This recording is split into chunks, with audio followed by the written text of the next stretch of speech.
when the world has ended and everyone is dead, always remember my opinion.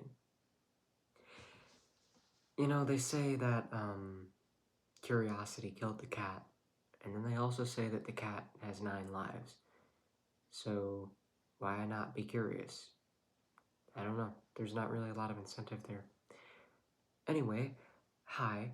I'm wearing a George Carlin shirt. What does it say? I don't remember what it says, actually. I don't know if you can read that. It's some kind of a joke. I can't read backwards. I'm seeing it backwards. And I also can't read upside down, so I'm kind of screwed right now.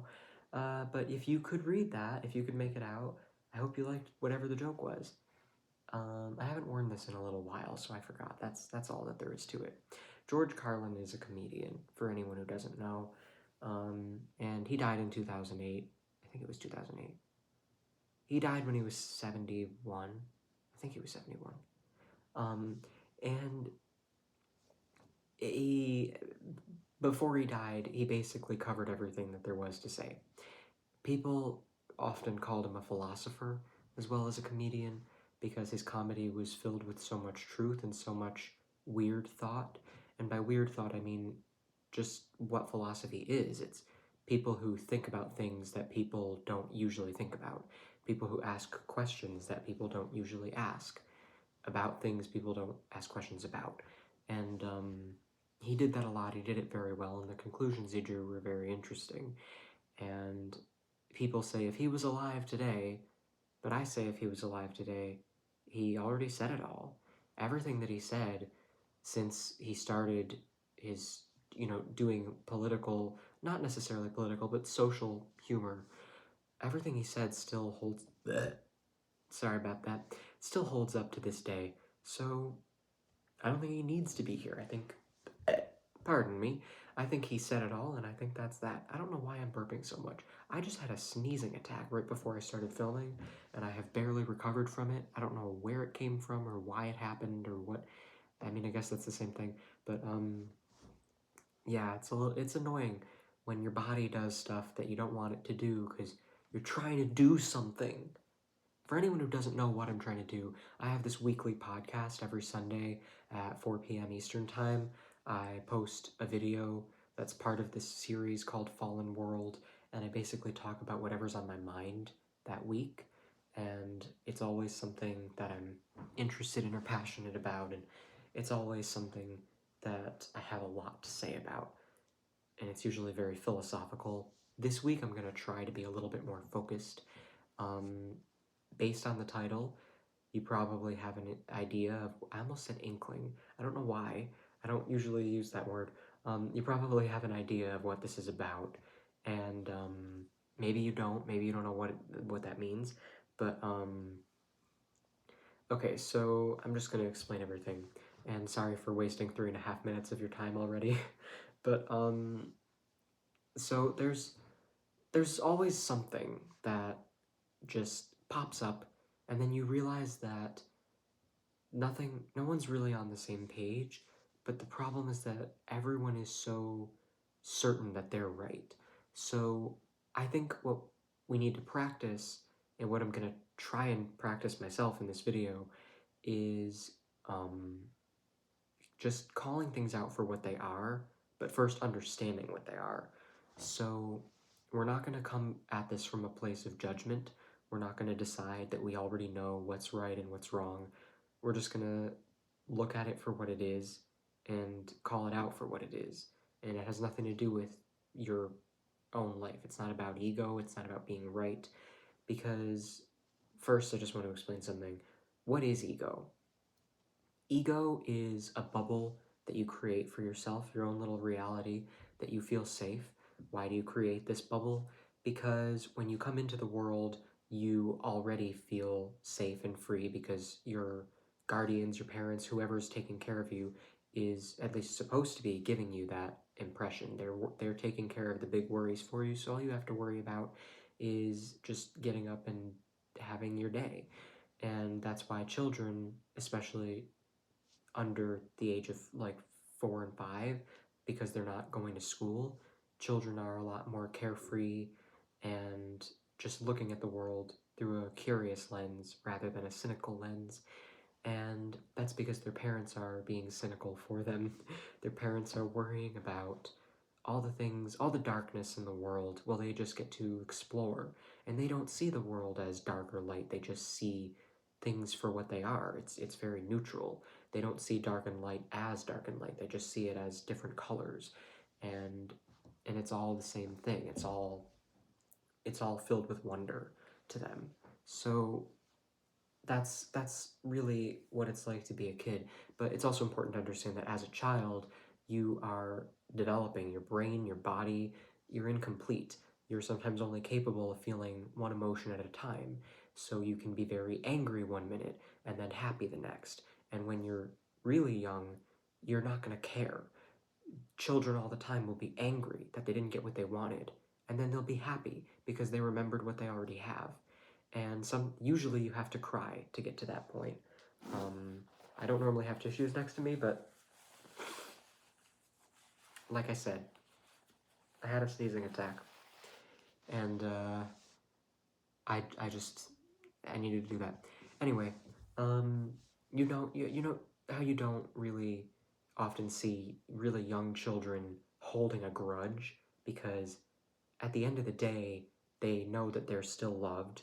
They know that unless the parents don't show them this, but ideally, the parents who maybe say no to something, the kid gets upset about it. The kid goes through the stages of grief and eventually cries, and when they're crying, their brain is continuing to develop and it's adapting. Tears are how you adapt to things you can't change. And once you do that, you can see clearly again. It's like you washed away the fog and you can see what's actually there. And you realize that there is love and there is still plenty of things to enjoy. And you don't have to spend all your time being miserable about what you didn't get. Um, and kids just go through this naturally, but the parents have to nurture it. The adults in the child's life have to nurture it. And if they do the opposite, if they don't let the child feel that they're still loved afterwards, and they're very hard, and there's all sorts of mistakes people can make as parents. And it doesn't always have to be end all be all. You're not completely responsible for how your kid turns out. At the end of the day, that is up to your kid, but you do play a role when they're young, and you have to take responsibility for it. That doesn't mean blame yourself if you think that you did something wrong. It doesn't mean hate yourself. It just means acknowledge mistakes that you made, and acknowledge them to your kid and apologize and forgive yourself, even if they don't forgive you. That's really all you can do.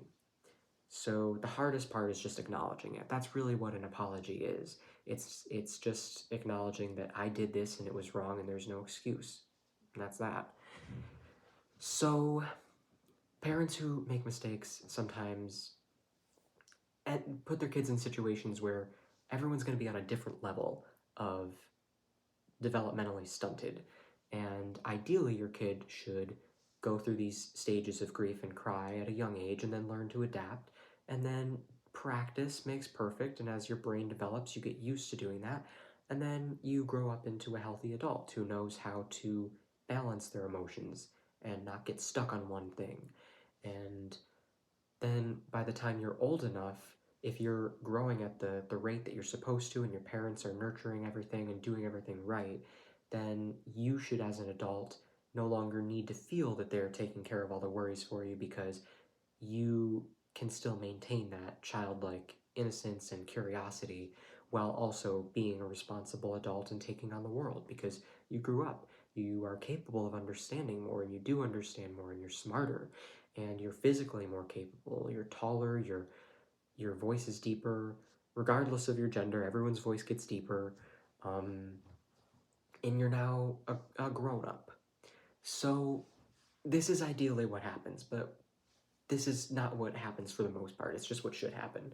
What actually usually ends up happening is that on some level, people get developmentally stunted because we don't live in a society that helps nurture people, and we don't have parents that know how to nurture despite society.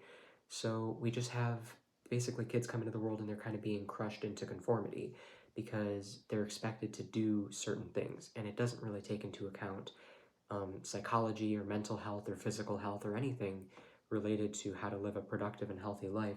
It's just about being productive in terms of keeping rich people rich and powerful people powerful, because that's all that money really is. It's power. If money didn't make people powerful, it wouldn't be nearly as valuable. It would just be your way, it would just be a method of trading. But money is about much more than that now. And it's more than a currency. It's magic. It's a way of having infinite, unchecked power. And if you really pay attention, you'll realize that if you have enough money, you can get away with literally anything. The only way that you couldn't get away with it, is if the people who would be letting you get away with it thought that it would be at their expense, because then they'll throw you under the bus. Because that's the thing about, it's like the example of if you have a bunch of friends who only like you because you're rich, those friends aren't your real friends. And we know this. Just using that example, I can't imagine anyone who's like, yeah, of course, my friends like me because I'm rich, and there's nothing wrong with that. Everyone knows that that's not real friendship. And why don't you see how many other areas that applies to? That applies to rich people who think that money is power, and they're not realizing that they're in a situation where it's not real power, because power is only real if it can't be taken away from you. If your power depends on people giving it to you, then it's their power, and you've just tricked them into thinking that it's yours. But how long can you keep that up for? That's up to them. How long are they going to believe it? So yeah, that's, I think, important to know before I get into the topic of the video. And I realize I've been talking for 11 minutes, but almost 12 minutes now. But I think this was worth it. Everything I said is related to what the topic of the video is about. So yeah, what you do as you get older is you learn about the world, and you start to notice all the dark things.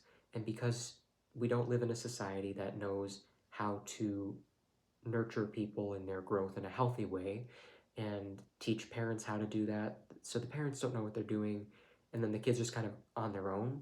So up to a certain age, usually by the time you get into school, it starts, and then it just spirals out of control.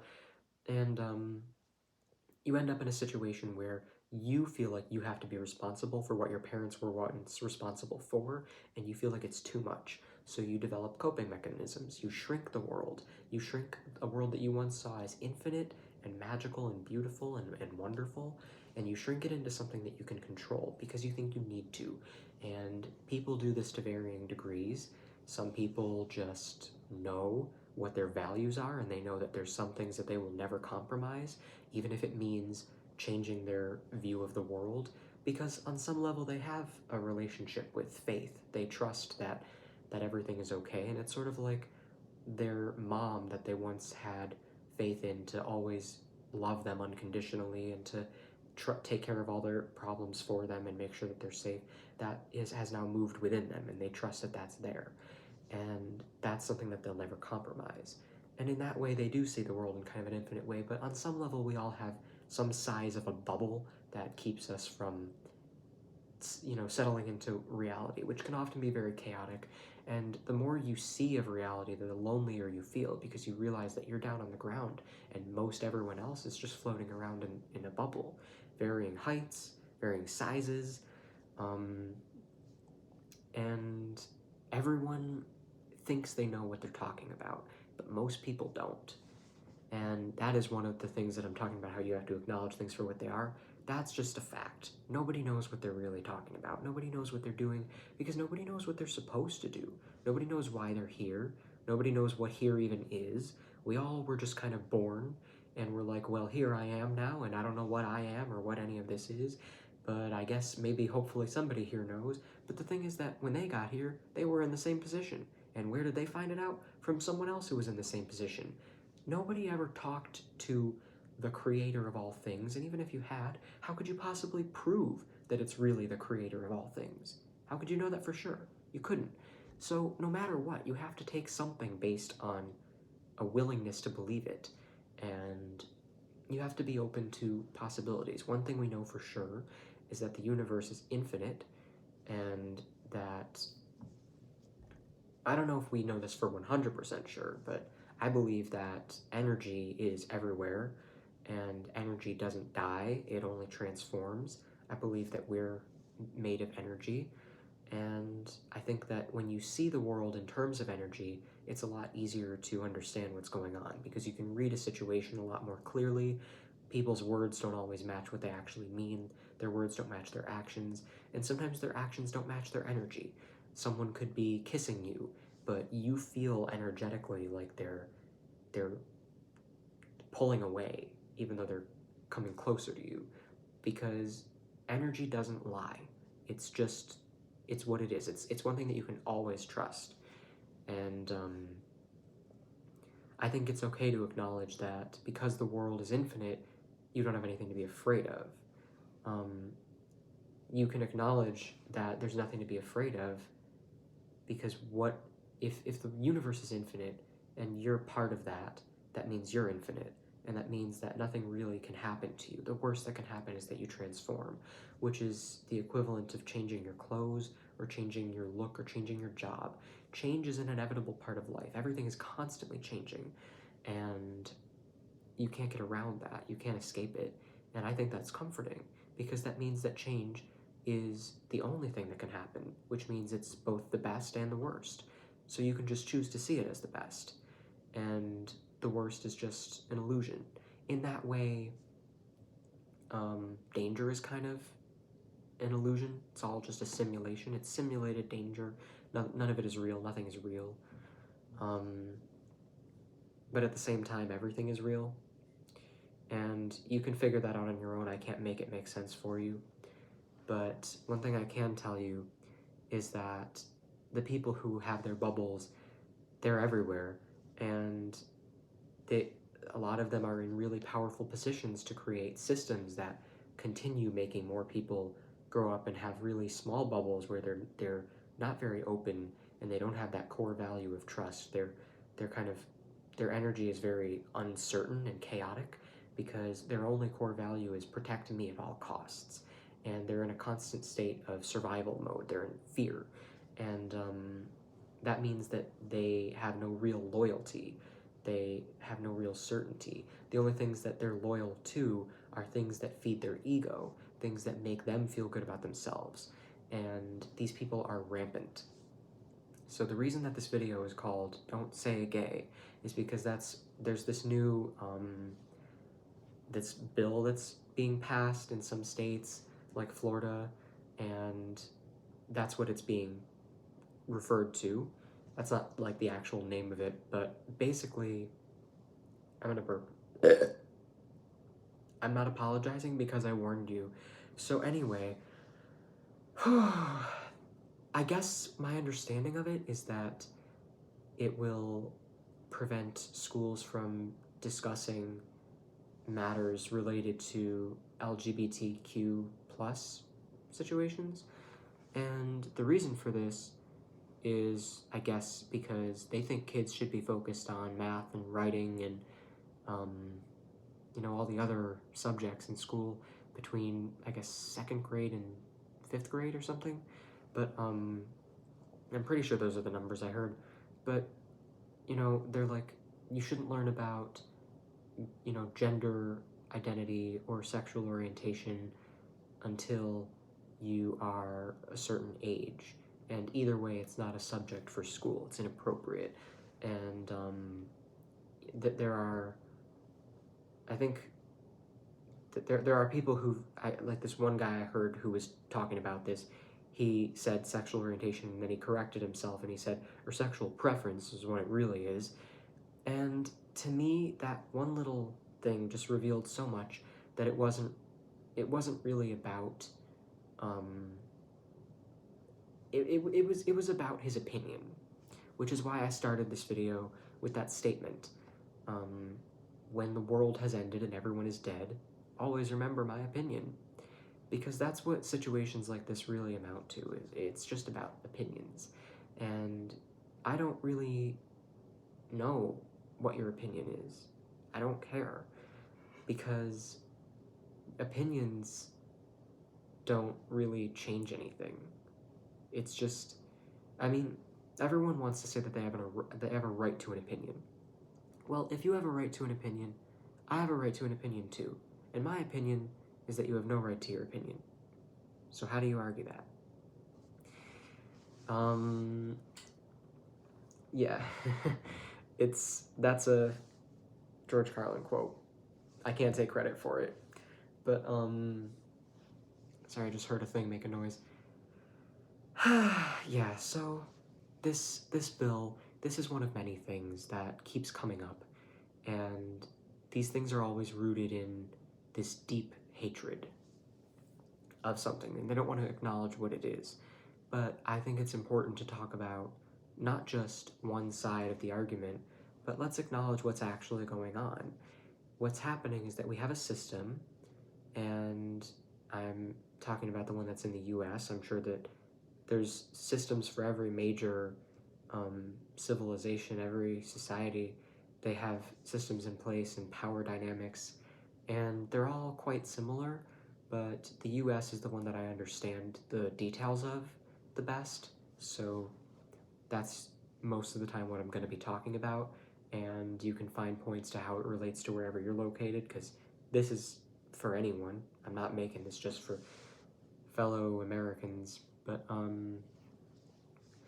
yeah, so in the US, we, I mean, basically, this all started on hypocrisy because a bunch of men came here and they said, all men are created equal,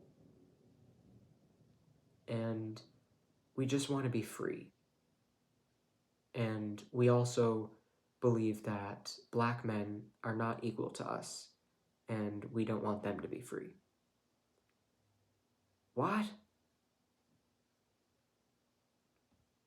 I can't even process that, but it happened.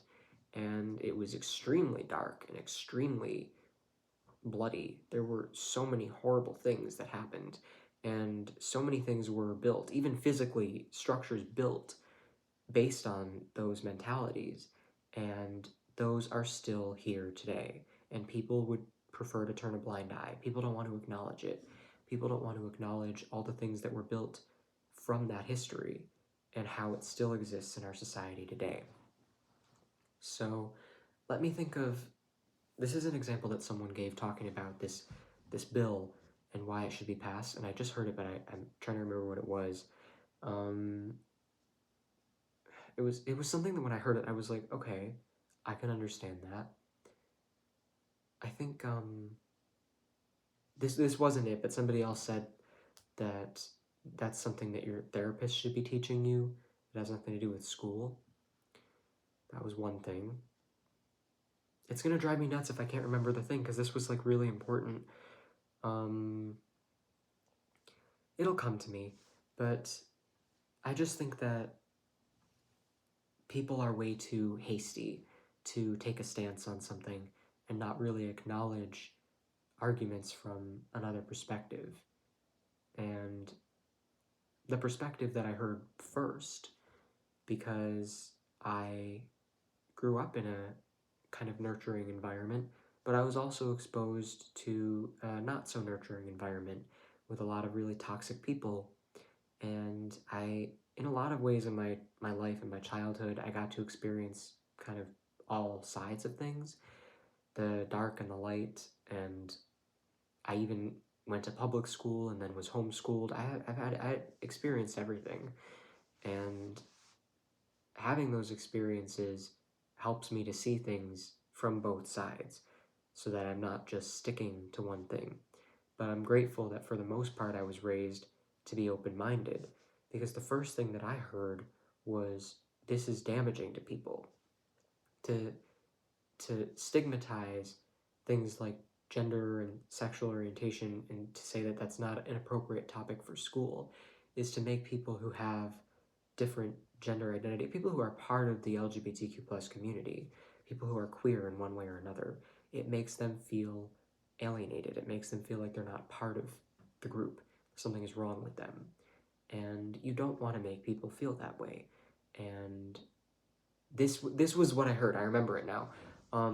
Somebody said in regards to an extension of this bill, I think that was retracted, but at one point somebody was like, we should also make it true that if a teacher, not only can you not talk about these things in school, but if a teacher finds out that one of the students is not cisgender or heterosexual, that they have to tell the parents within 6 weeks. I don't know where that number came from. 6 weeks, it feels like they just pulled it out of nowhere. But I think that the reason for this, or what they want you to think the reason is that it's the same thing as like if your child is suicidal, you have to tell the parents so that they can do something about it. Or if you find out that a kid is pregnant and you have to tell the parents.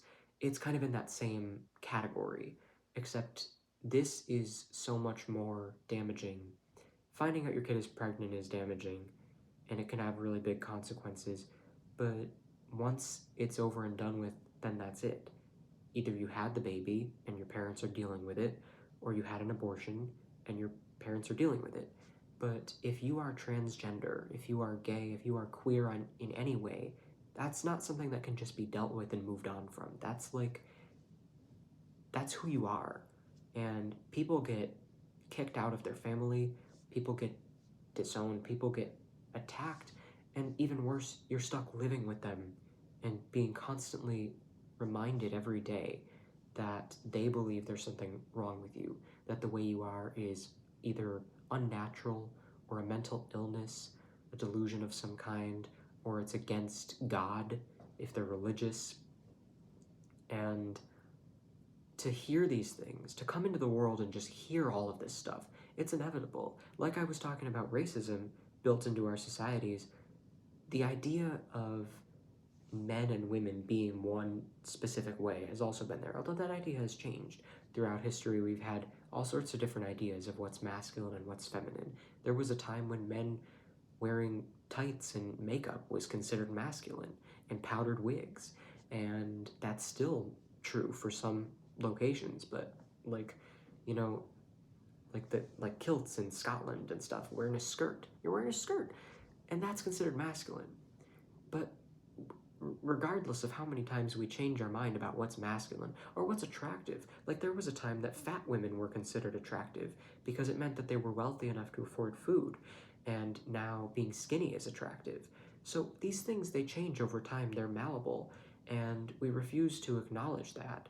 Of course, gender isn't a social construct, or I guess, no, yeah, gender isn't a social construct because it's undeniably real.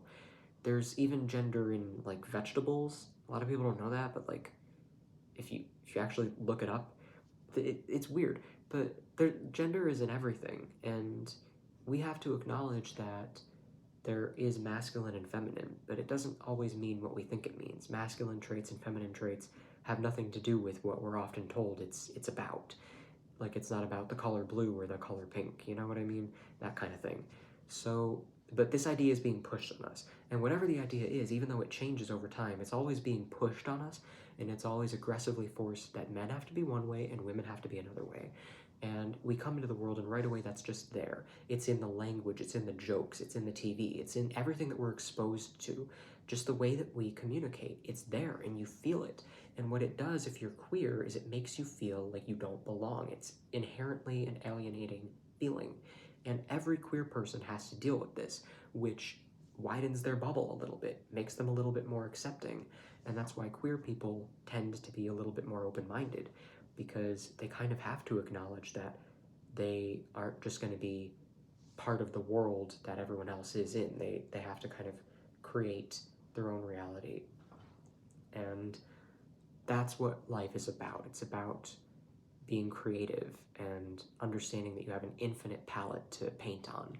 But people get so obsessive and so nervous and so cynical that they only see the darkness, and they lose themselves in that.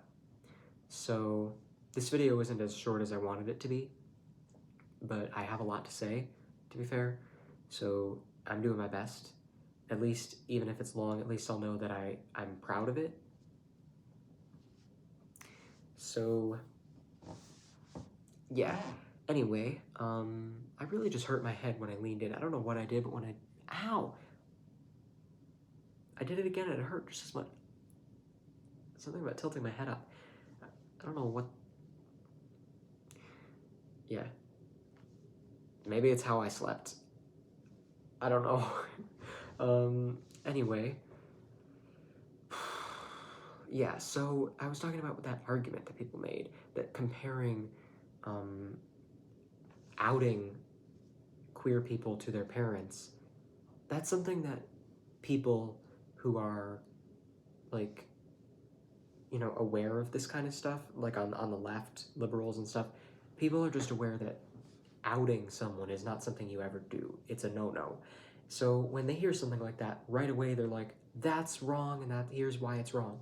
But they don't really listen to the other side of it, and I think it's worth listening to. Even if you disagree with someone, you have to at least hear what they're saying.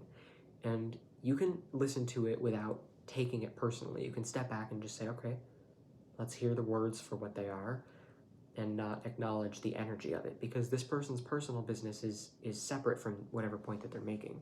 So make it about the point that they're making. Don't get emotional if it's about an argument. But what we're doing today is we're not thinking about the argument that they're making. We're just kind of stepping back and acknowledging things for what they are. So what that actually is it's a projection of your own fears. And what I would compare it to is you have to go to the bathroom really bad, and your favorite stall has a bunch of people in it. Or not a bunch of people. I don't know why I said that, because I'm thinking of a group of people, a type of person. Let's say there's one person occupying your favorite stall in the bathroom that you always go to when you're in that location. And you go in, and you could knock on the door, and then it says occupied, and you say, oh, okay. And then you use the next one, and you think it's okay, because another human being who has just as much of a right to use it as me is in there. And I understand that everyone is connected. Everyone comes to this place in the same condition, just tiny and helpless and doesn't know anything. And we all deserve to be treated with the same unconditional love.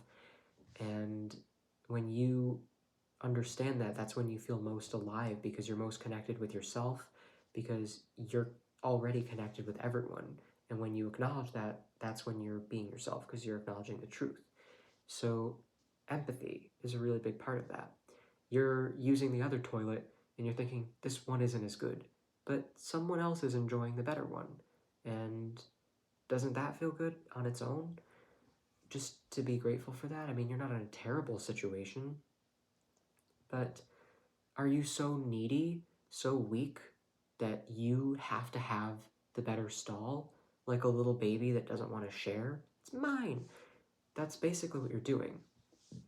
So what I hear a lot of these people who are making these arguments, sure, the arguments seem valid on a surface level, but if they can be shot down so easily, I don't really think that they're valid. I think that they're just an attempt at being valid, an attempt at validating something that you already wanted to be true, because you're bitter about not having access to that stall. What's happening, and some people will say this very blatantly and bluntly, they just feel like something of theirs is being taken away and it's being given to someone who doesn't matter. You go into that bathroom stall and you find out that your best bro is in there. You say, all right, man, you use that stall. But if you go in there and you find out that, I don't know, a transgender man is using that stall, then you're going to be like, that's not fair. Transgender people shouldn't be able to use my bathroom. And then you make that conclusion. And what really is the difference? We're all brothers and sisters.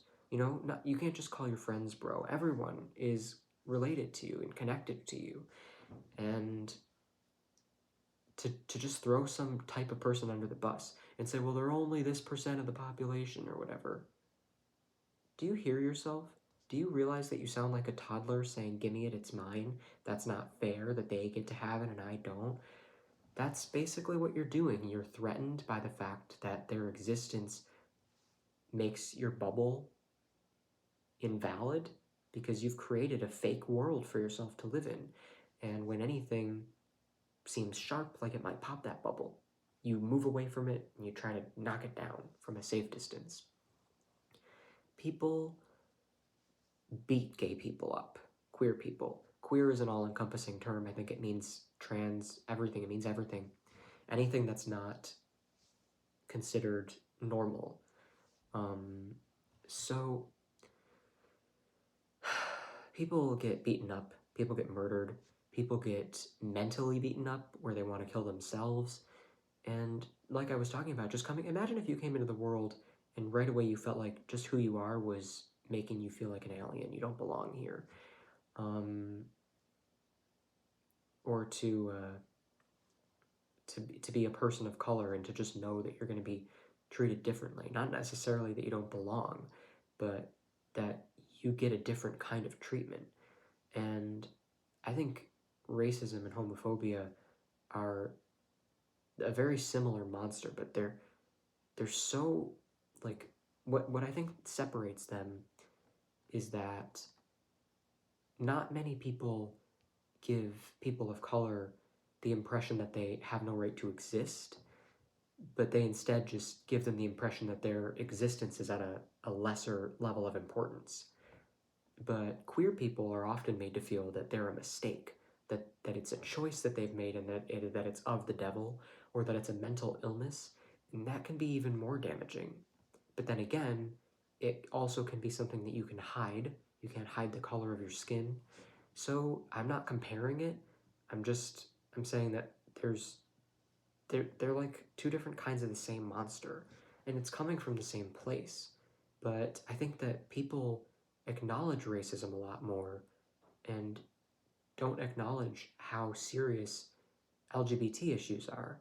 And all I'm trying to do is show you that it's just as bad as racism.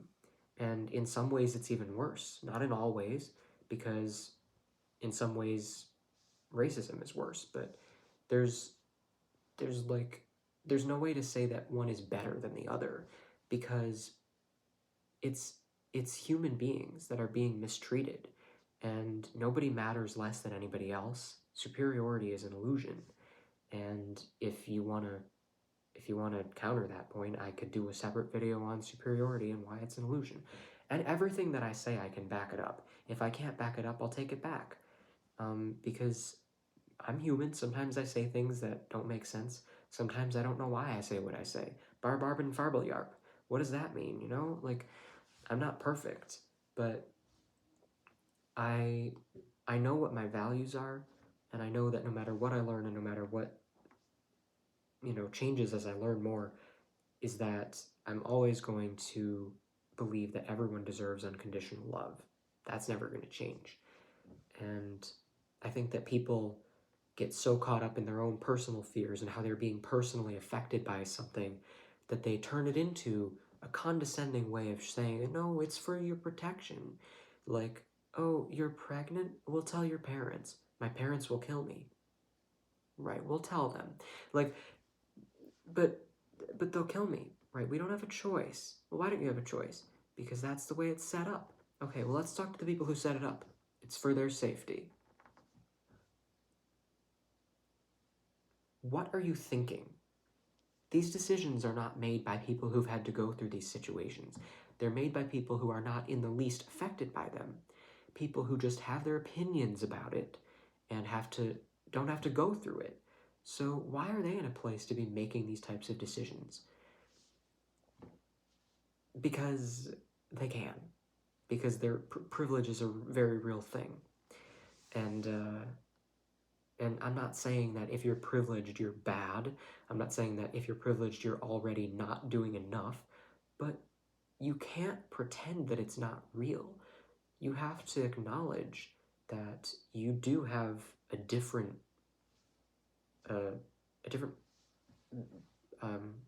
way of life. Like, when you come into the world, your experience is completely different. And you have to take it for what it is. And get some therapy, look at yourself and say, all right, what did I not get as a child? And everyone should ask themselves that, and it's always going to be a different answer. But like I said, everyone's bubble is a different size because everyone had parents that didn't know how to nurture them on one level or another. And it's very rare that someone had parents that did a perfect job, never made a mistake.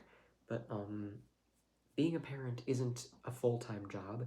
Your kid is part of your life and you're part of theirs, but you're supposed to still be, you're two separate people. You should be living your own lives. And that's when things will kind of play out naturally in the best way for everyone. A lot of parents make a mistake of making having a kid a full-time job, and then they start obsessing over the kid, and then that becomes their life. And then the kid doesn't really know what to do anymore because the only example of life that they're getting is from someone who has put their complete focus on being a parent. And that's not healthy either. So just trust your instincts and keep doing what you're doing.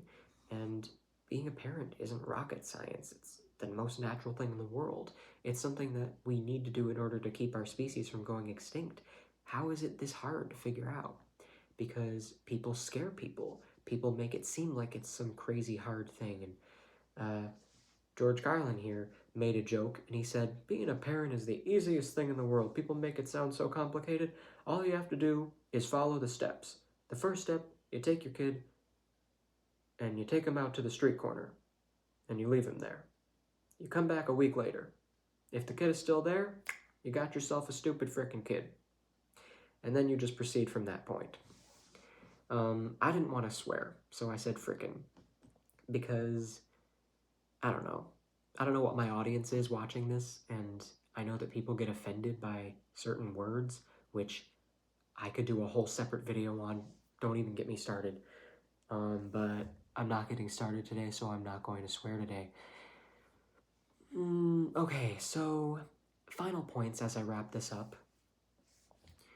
This bill is homophobic.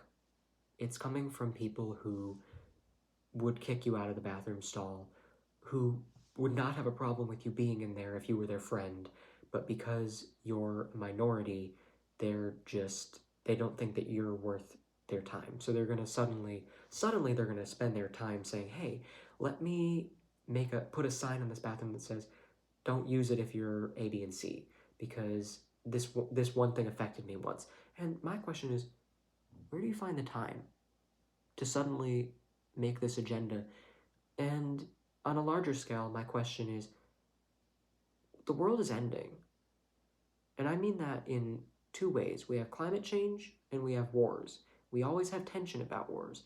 And right now there's a lot of stuff going on with Russia and Ukraine, or Ukrainians.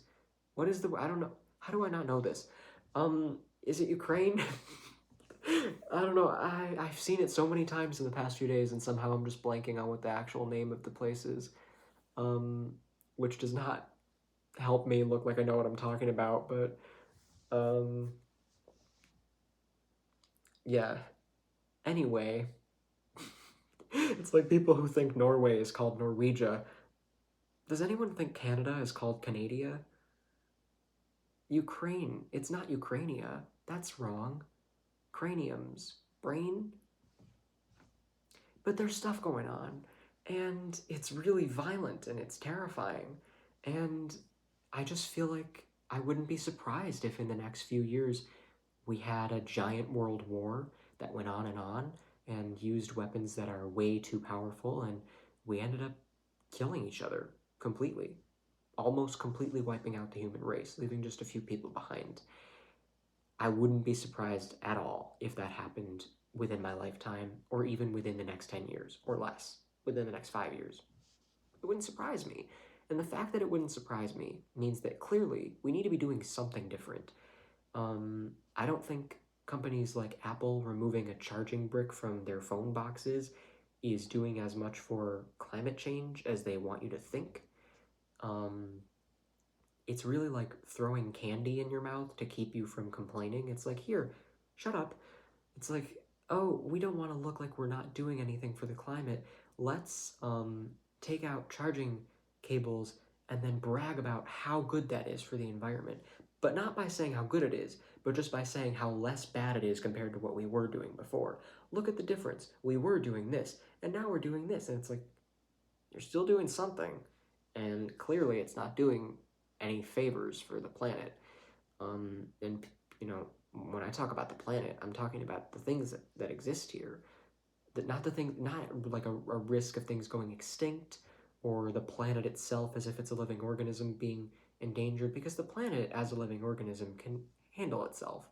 If it sees us as a threat, it will shake us off. And that's what's going to happen if we continue to act selfish and to not be empathetic. But and acknowledge that we're around life. Life is all around us. And if you want to continue to be part of life, you have to know your place in life instead of just, you know, hoarding everything for yourself and just being a taker, because no one wants that person around. So, you know, you haven't found your, like holding hands in a circle, if you can't find your place in a circle because you're just running around trying to see what you can take from everybody, you're going to get kicked out of that circle. That's kind of what it is. So in terms of the earth, I think it can take care of itself, and I think if it needs to, it will take care of us. But I'm more concerned about the, like, if you've seen the Lorax from Dr. Seuss, all the animals that are like choking on the smog, and the rivers that are poisoned, and then they have to leave. That's a very real thing, and it's just because people want to build their power back up, and they don't want to acknowledge all the lives that they're hurting. Think about how we distribute food, for example. I've seen, like, I saw a video once of where, like, place where chickens are kept in this barn that was like, it looked like metal. It was gray. It wasn't like a red barn. It didn't look like a farm. And they were all cramped in these little holes and being treated like all they were was just an egg dispenser. And they were alive, being used as an egg dispenser. And that, and then killed and sold as chicken. Like, how can you do that? Like, I don't understand how people can do that and not see anything wrong with it, not see a way to do it better. But we need to do something differently, because we're taking and taking and taking, and we're not giving much back. How would you like it if someone did that to you? How would you like it if some big alien came here and started capturing you and breeding you to use you for I don't know, your milk if you're a woman, or whatever you have to offer, your meat, just cut you up and eat you? It's horrible to think about. But if it happened to us, we wouldn't like it, because we're hypocritical. We think we can take, but we don't have to give. But you are here, and you won't be here much longer if you continue to think like that and act like that. And I'm going to tell you right now, I don't care what arguments you have, I don't care what you think. Banning the discussion or acknowledgement of the LGBTQ plus community in schools is damaging to people. It doesn't matter what community they're part of. It is damaging to human beings. It's even damaging to people who aren't part of that community, because it's teaching them to think in a way that alienates other people. It's teaching them to think of themselves as separate from other people, which is extremely toxic for them, because they're not being themselves. You're teaching them to live in a bubble. And people who have privilege, people who aren't minorities, they need to understand that they are just as much affected by this messed up system as anyone else. Even though the system seems to be in their favor, it's a fake power. And what it's teaching them is to not be authentic. And they just don't want to acknowledge how much it's affecting them. But LGBTQ plus people and other minorities kind of have to acknowledge how it's affecting them, because it's affecting them in a much larger way, where they don't really have much of a choice but to acknowledge it. So my advice is, I don't care if you have some reason that you think that this bill should be passed. You're wrong. And I can counter any point that you make, because the points that you're making aren't really coming from a place of caring about this issue. It's just coming from a place of wanting to get your way and get those people out of that bathroom stall. It's coming from a place of judgment, and that's really unfortunate, because I think we have far greater issues to focus on. We have wars, we have climate change coming, but why do we have these things? Because we've created systems that just aren't working. They have faulty foundations, and these systems need to collapse and be rebuilt. But nobody wants to acknowledge that because it's too much work. It's a scary thought that things need to be completely rebuilt.